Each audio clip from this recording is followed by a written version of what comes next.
Auspicia a impacto económico Green Oil Services, servicios oil and gas, hot water oil, operación de pozos sumideros, tratamiento de aguas, pruebas hidráulicas certificadas, asistencia a equipos de torre, instalaciones capilares, cargas líquidas y sólidas. RSB.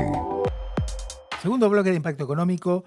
Días atrás, el diario Río Negro publicó un artículo titulado "No es la pandemia, es la gestión", que a mi juicio tiene el valor de apuntar a identificar problemas estructurales en la provincia de Neuquén. Su autor, Juan Peláez, presidente electo de la UCR Neuquén. ¿Cómo estás, Juan? ¿Qué tal, Daniel? ¿Cómo estás? Muchas gracias por la invitación. No, por favor, un gusto.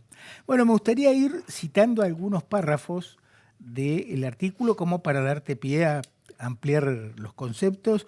Vos, por ejemplo, hacés referencia a que el problema no es salarial ni financiero, es estructural y político. Sí, así es, así es. Esas en realidad son consecuencias de un problema de fondo que es político. El problema acá económico y social que vemos en la provincia son consecuencias de un problema que es más profundo, que es político. Yo sostengo, no lo digo ahí justamente en el artículo, pero sostengo que vivimos en un feudalismo que ya lleva 60 años. Este no es un feudalismo como el de Formosa de una persona, o del de Santiago del Estero un matrimonio, o de una familia como Catamarca, o de hermanos como San Luis. Este es un feudalismo de un partido político que está enquistado en el poder, que ha confundido partido con gobierno y Estado, y que ha metido al partido dentro del Estado y ha ejercido un control absoluto de él. Desde ahí viene utilizando el Estado para mantenerse en el poder, sin importarle ya los beneficios económicos o sociales que le pueda producir a la comunidad, sino simplemente mantenerse en el poder. En otros momentos, años atrás, tenían recursos económicos, tenían más caja, tenían la posibilidad de realizar algunas obras, de mostrar algo positivo para la sociedad.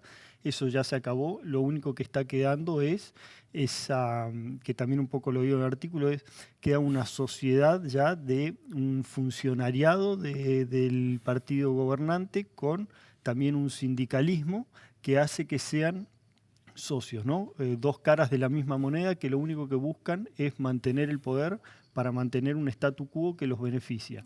Por lo bajo hay una sociedad que no se ve beneficiada. Hay trabajadores que no se ven representados por esos sindicalistas. ¿Vos te referís al caso de ATE Neuquén? Ahora este caso particular, ¿no? Y hay toda una sociedad que ya no se ve beneficiada por un gobierno que le traiga soluciones. Esta es la realidad en la que vivimos, y este feudalismo tiene características claras, ¿no? Por ejemplo, una degradación del debate político, especialmente en la legislatura y en los consejos deliberantes. Una justicia que es independiente si vas a ejecutar un cheque, pero no es independiente a la hora de investigar, por ejemplo, la corrupción. El MPN es a Neuquén lo que el PRI ha sido a México durante 70 años. Bueno, cuando hay un mismo partido que se mantiene en el poder durante muchos años, generalmente hay mucha corrupción detrás. Sin embargo, acá en Neuquén no conocemos ninguna causa de corrupción. Y no porque la corrupción no exista, sino claro, porque lo que existe es la voluntad de no investigarla. Bueno, no se investiga.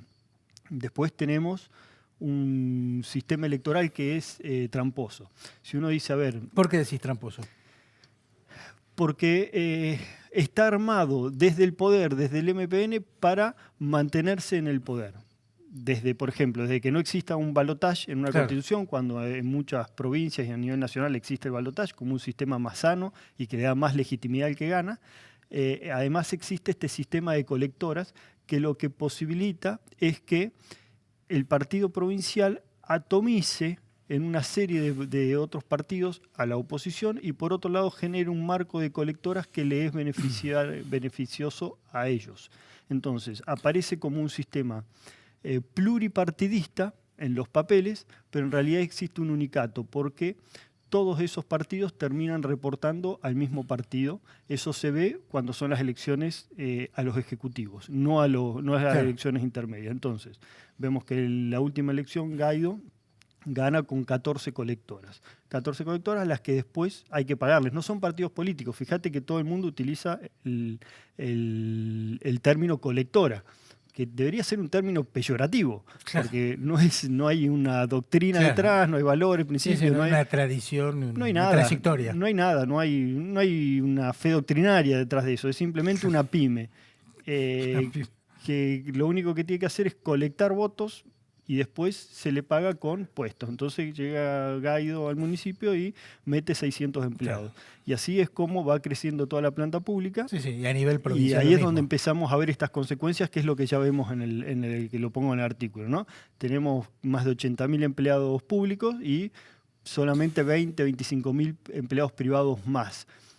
Se va generando todo un costo que es difícil de Claro. aguantar. Entonces, todo eso va generando estas consecuencias económicas y sociales, pero en realidad esas consecuencias económicas y sociales son producidas por este problema político, de que hay un partido que lo único que busca es mantenerse en el poder. Y Claro. además, otra cosa que utiliza es la compra de opositores, cosa que es muy grave, porque, a ver, esto yo que estoy diciendo, todo el mundo lo sabe, pero nadie lo dice. ¿Por qué no lo dice? Y porque todos de alguna forma toman leche benefician. de la misma teta, ¿no? Claro, claro.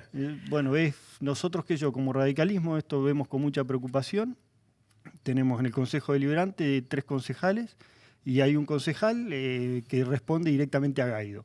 Bueno, esto que nos pasa a nosotros el radicalismo también le pasa a otros partidos. El MPN, y por qué también te genera un sistema electoral fraudulento, te termina comprando legisladores una vez que están elegidos. Y así no puede funcionar Claro. el sistema. Un dato que vos citás en el artículo, en cuanto al empleo público, creció entre 2002 y 2017 un 78%, Claro. mientras que la población aumentó solo un 29%, ¿no? Eso es más peso en cuanto a gasto público sobre el sector privado. Totalmente, totalmente. Vamos también haciendo el análisis de la cantidad de empleados cada 100 Sí. habitantes y Neuquén estaba en el 2002 con 6,6 empleados cada 100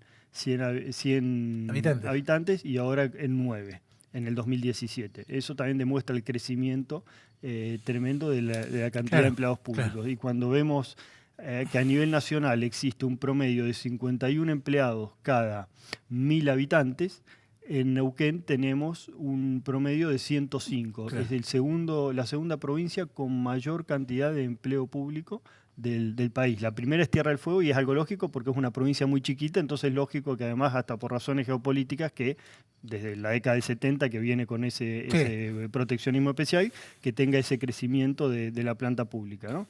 Pero Neuquén no debería No se justifica. No se justifica. Juan, te llevo al conflicto entre el gobierno provincial y el personal de salud. ¿Cómo viste al gobierno provincial frente a este conflicto? Y lo vi manejándolo muy mal, porque primero empezó negando el problema, haciendo la vista gorda, después minimizándolo, ¿no? Cuando empezaban los trabajadores a acostarse en el suelo en el Monumento a San Martín, decían la salud está por el suelo, el gobierno minimizaba, era algo menor, no le prestaba atención. Después cortaron la ruta en Semana Santa, el Jueves Santo, Sí. pero cortaron y levantaron al atardecer, a la noche, porque dijeron, bueno, ya mostramos el problema que ya lo visibilizamos, el gobierno nos llamará. No llamaron, lento de reflejo o soberbio o necio, no sé, o cerrado, pero el gobierno no llamó. Después cuando empezó las negociaciones, fíjate que empezó ofreciendo 3 bonos de 10.000 pesos, que por 10.000 empleados de salud son 10.250, ¿no? Pero 10.000 eran 300 millones. Después agregó un mes más, 400 millones. Y fíjate en cuánto terminó cerrando. Terminó cerrando todo el conflicto con 12.000 o 13.000, 12.500 o 13.000 millones de pesos. O sea, ofrece 400 millones y termina cerrando en 13.000 millones. Es una cosa insólita, Sí. el mal manejo que hizo.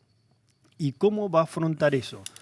Con endeudamiento. Y ahí vamos a otra característica de este feudalismo, ¿no? Vivimos bajo un populismo, ¿no? Un populismo neuquino que una de las características que tiene todo populismo es destruir las instituciones.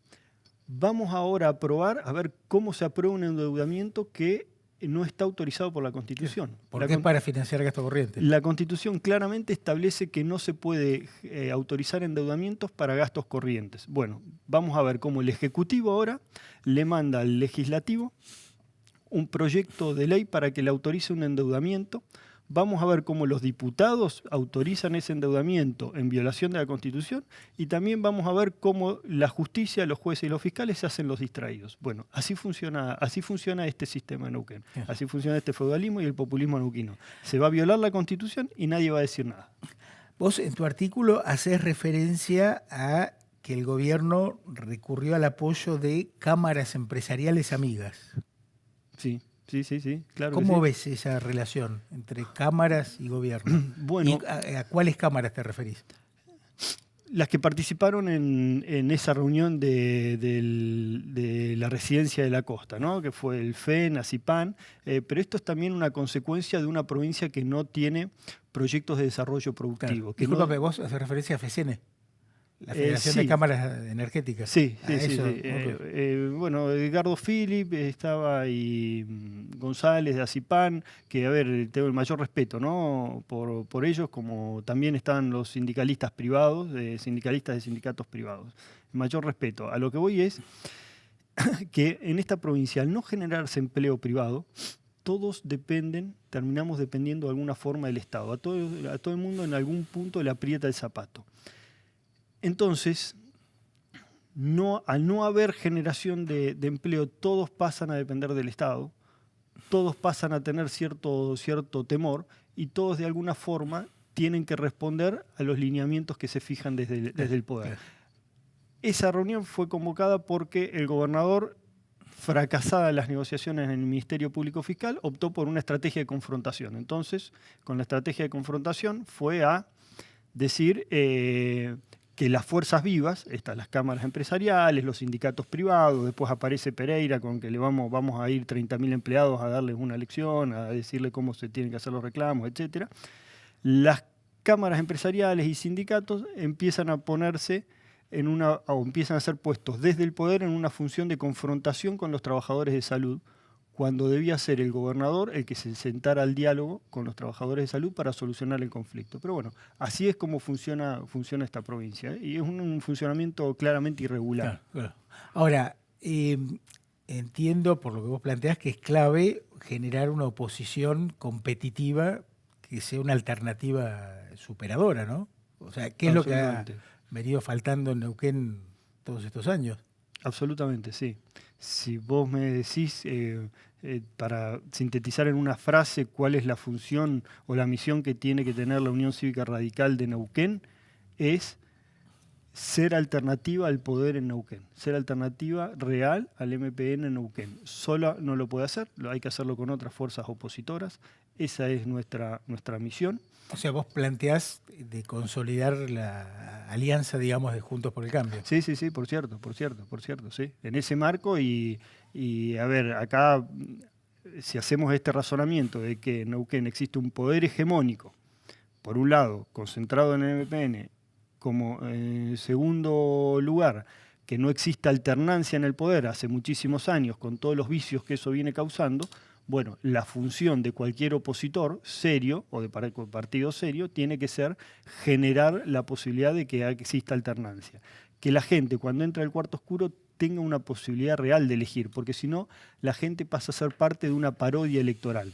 Hay una parodia electoral cuando existen 14 fuerzas que están trabajando para un mismo partido y además te inventan otras fuerzas, como ocurrió en la última elección con la candidatura, creo que era Monteiro, de supuestos opositores con la única finalidad de dividir a la oposición y garantizar la permanencia del MPN. Entonces, fíjate vos cómo el MPN está buscando todo este tipo de herramientas, de estas alquimias raras para mantenerse en el poder, cuando, si se quiere mantener en el poder, debería mantenerse de acuerdo a resultados de gestión. Claro. Pero como ya no tienen resultados de gestión, apelan a estas cosas. Fácil no es ganarle al MPN. La verdad que no es fácil porque volvemos a lo mismo.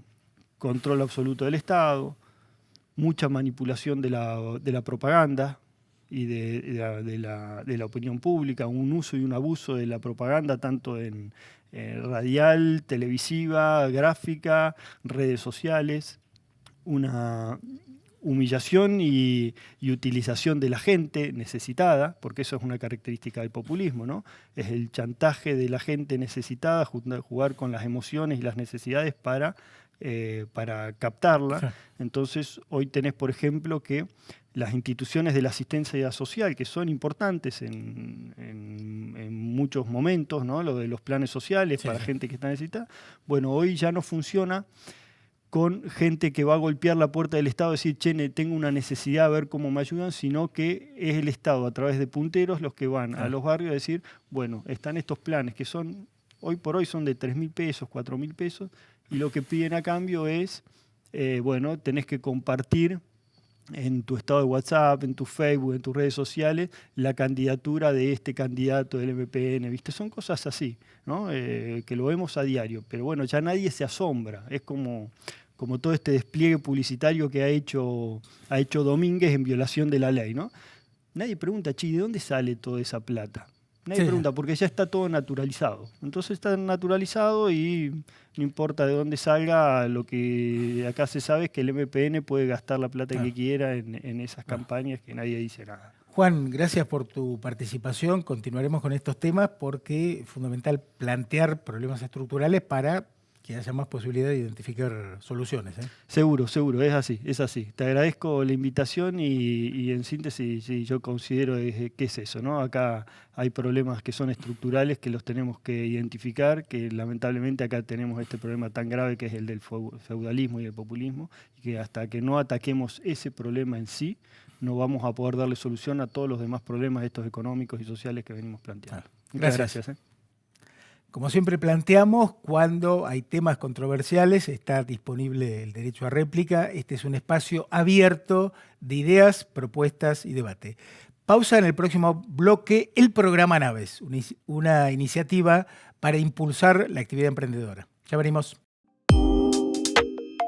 Auspicia a Impacto Económico. Cedisur, 27 años generando negocios alimenticios para la gastronomía y el retail de la región. Cuidamos la calidad de principio a fin, desde la selección de productores, la recepción y el almacenamiento, hasta la entrega puerta a puerta a cada cliente.